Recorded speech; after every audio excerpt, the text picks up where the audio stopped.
Naaresto ng mga operatiba ng Iloilo City Police Office ang isang babaeng street-level individual sa isang bypass operation sa barangay Lobok, Lapus, Iloilo City.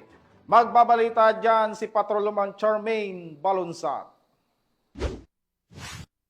Arestado ang isang street-level individual sa isang matagumpay na bypass operation ng mga operatiba ng Iloilo City Police Station 8 nito lamang 12 ng Agosto taong kasalukuyan sa barangay Lubok, Lapos, Iloilo City. Ayon kay Police Captain Lester Oliveros, officer in charge ng Iloilo City Police Station 8, ang arestado ay isang 37 taong gulang na babae na recover mula sa kanyang pag-iingat ang 5 sachet ng hinihinalang shabu, bypass money at iba pang mga non-drug items. Sa nabanggit na operasyon, umabot sa humigit kumulang 5 gramo ang narecover na suspected shabu na may standard drug price na nagkakahalaga ng tinatayang 34,000 pesos. Kasong paglabag sa Republic Act 9165 o Comprehensive Dangerous Drugs Act of 2002 ang haharapin ng arestado na kasalukuyang nasa kustudiya na ng pulisya para sa tamang disposisyon at dokumentasyon.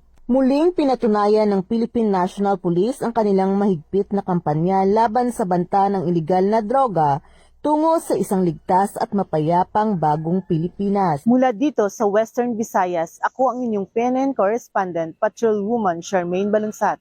Alagad ng batas, tagataguyod ng Balitang Pulis.